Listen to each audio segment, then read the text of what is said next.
So, hello everybody, it's week 3 of LCS, and this week I'm going to be focusing on the big matchup in Europe between the teams ranked 2 and 3 from the last split, Unicorns of Love and H2K. So I've been looking forward to doing one of these videos on H2K because, to put it frankly, H2K are the best team in Europe. Now, this doesn't mean that I think that they're going to win every tournament. I mean, Fnatic have the best mechanical players pretty much at every position in the West. Wait, let me just...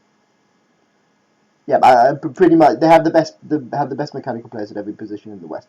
However, H2K's vision, objective control, and map awareness is right up there with sort of the top Korean and the top Chinese teams.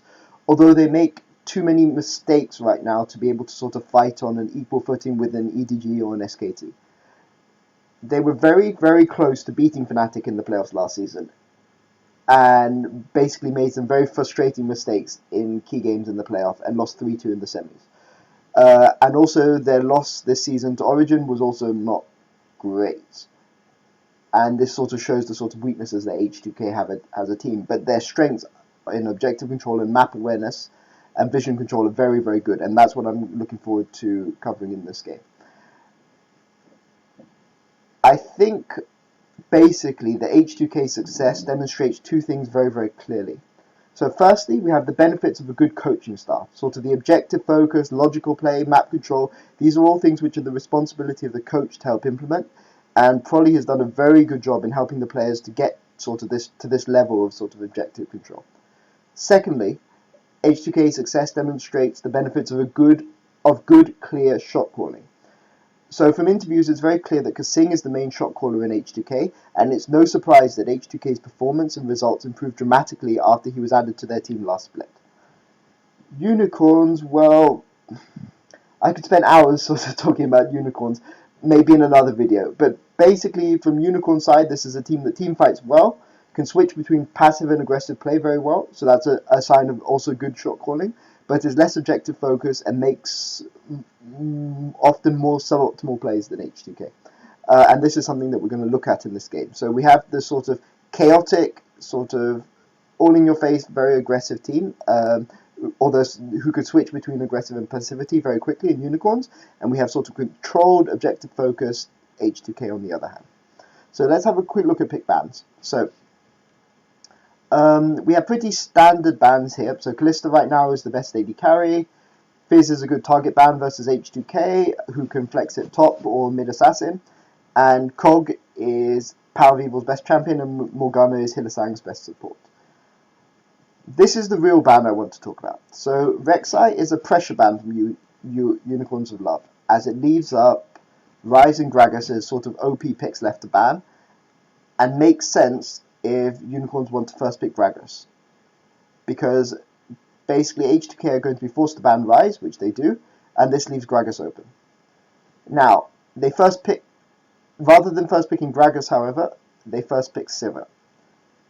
Now, don't get me wrong, Sivir is a very, very good denial pick against H2K. It's the best ADC in the game, in sort of hard engaged team compositions, games which involve a lot of rotations, where the speed up is very, very powerful.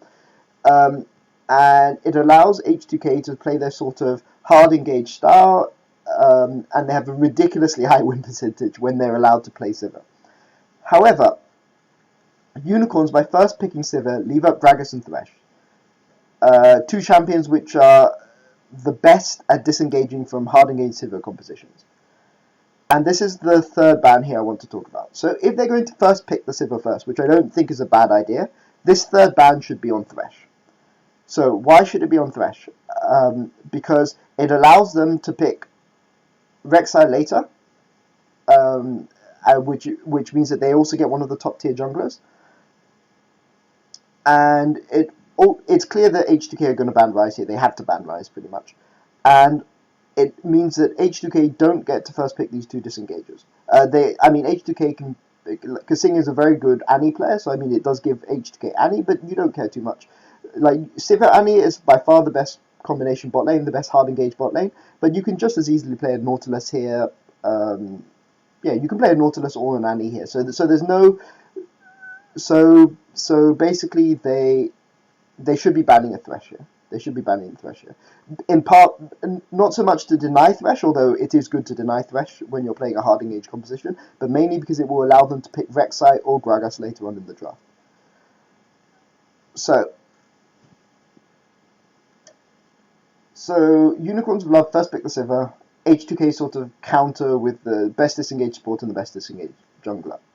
Well, say best sort of disengaged support that's in the meta now. Obviously, Jano is better, but Thresh is not bad. Okay, and Unicorns respond with Maokai, which is solid top laner, very good with Sivir, and Echo jungle. Now, I don't think Echo is actually a very good jungler. He has no sustain, only slightly above average ganks, and unreliable CC. So if you build him AP, he's worse than sort of middly at counter jungling, and doesn't really deal enough damage to sort of assassinate someone quickly. And if you build him tank, he does no damage at all, basically, and is less reliable in terms of CC and engage and that sort of thing than, say, a Sejuani, or if you're worried about the early game weakness of Sejuani, maybe a Jarvan. Okay, this is very, very smart from H2K. So now that H2K have picked their disengage in the first and second picks, they pick a hyper carry, AD carry for the late game, and a top laner with an earlier power spike to make up for it from Rumble. So they're going to be a little bit weak in the mid game because their Jinx needs time to scale up. However, they have the Rumble to make up for this power deficit, which is good, and yeah, which is basically solid. Is sort of the right pick, especially when they're facing a Maokai top. So Unicorns complete their composition with Annie, who's great with Sivir. Sivir's ult helps Annie to get into fights and fits the hard engage style of composition. And Orianna, who I assume is intended to combo with Echo, and who speed ups and shield supplements Sivir well. However, it doesn't apply that much pressure in lane, and I'm not sure that I like the Orianna pick more than a Victor or Cassiopeia pick to press Unicorn's early game advantage that they have from their Sivir Annie bot lane. And the early power spike, sort of when Sivir Annie hits level 6, that's a massive power spike for team fights and for laning and that sort of thing. But it's definitely a solid pick. I mean, I can't criticize the Orianna too much. It's a solid all-round pick, and Power of Evil is a very good Orianna player. Now, this Lulu pick from H2K is also a very good pick. It disengages well from Sivir with the slowdowns, protects Jinx late. The only way that Unicorns will win this game late is if they blow up Sivir, preferably with an engage into Shockwave. And Lulu is very good at preventing this with her ult, speed up and shields, and sort of Glitter Lance disengage. It's very hard to engage on a Jinx when you've got a Lulu mid there. And they've already got damage from their top laner, so they don't need that much damage from mid. Whereas if they'd had, like, say, I don't know, Maokai, or, well, okay, they couldn't have had Maokai, but if they'd had, say, Mundo or something top, then they would have needed more damage from the mid. But because they have Rumble, they don't need more damage in this composition. And late, this is a very good protect the AD carry composition. Yeah, so the objective with Unicorns here is Unicorns have an early game sort of team composition. They want to engage hard. They want to use the Orianna Shockwave to deal lots of AoE damage, and they want to use Annie Sivir as well to also get in lots of AoE. H2K have a slight weakness early game. However, Rumble can sort of defend against this very well, because Rumble has a very powerful early game power spike at level 6 with Equalizer. So they want to protect the Jinx, and this game is remarkable for how well H2K protect their Jinx. And this is something that we're going to go and look in on the games. So let's go and get into the game.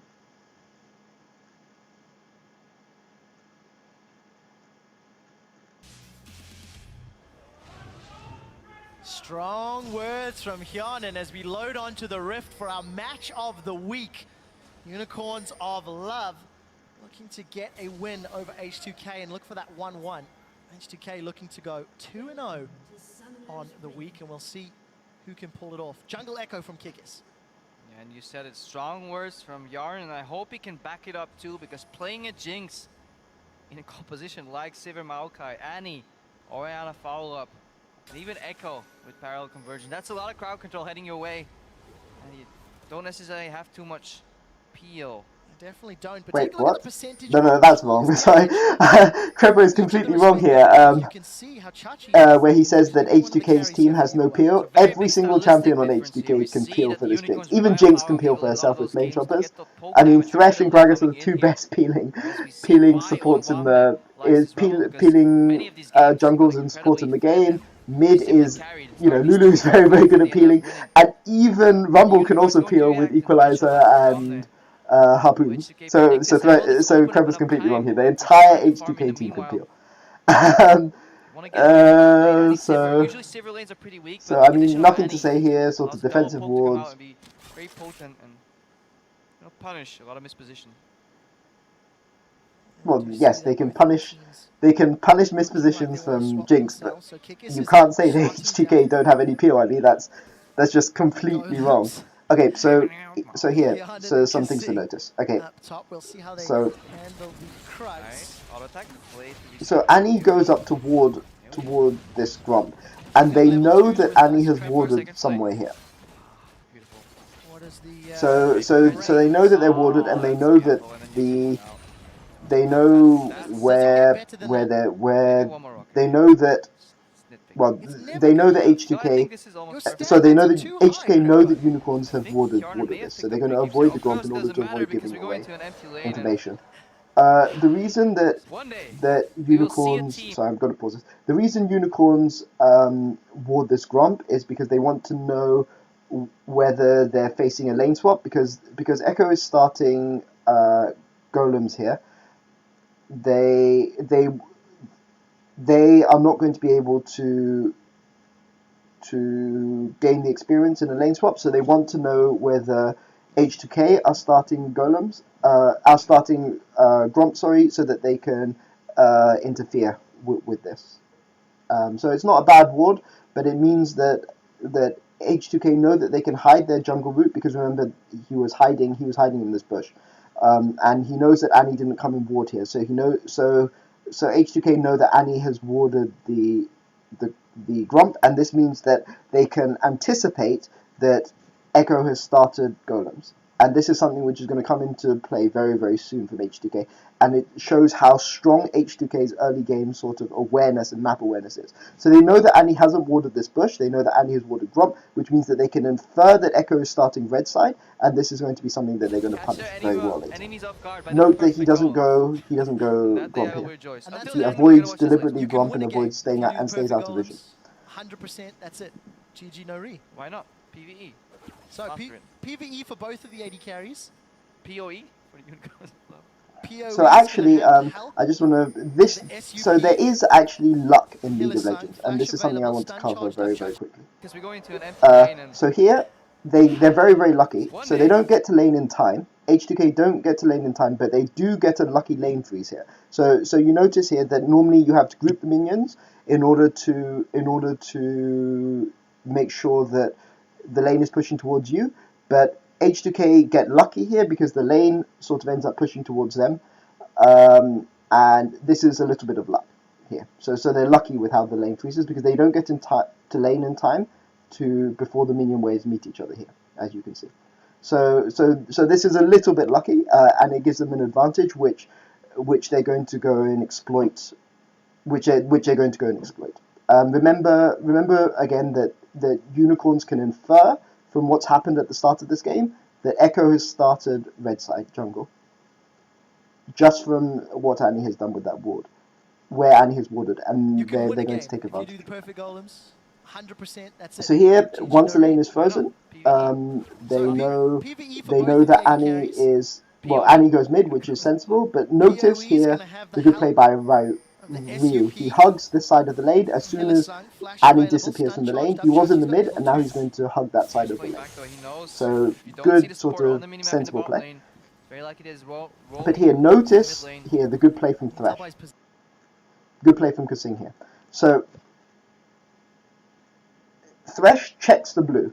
Now H2K are already sort of aware that Echo started bot side.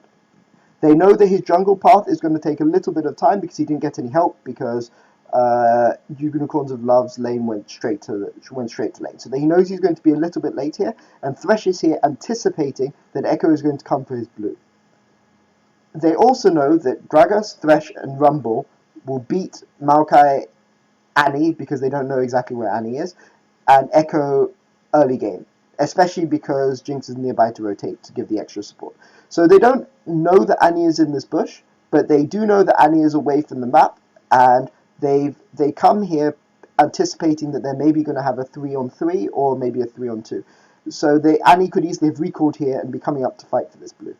But they don't know, but they make contingency plans for both of these possibilities. And this is one of the reasons why H2K is such a good team. As well. Yeah, you always lean to your strong side. You ward your weak side and you lean to your strong side, and you have to be very careful.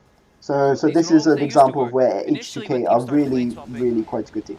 So they're anticipating blue. So you see Gragas has left his red and they're waiting for blue, and they know Echo is going to be blue around now. You see? So they go for the invade.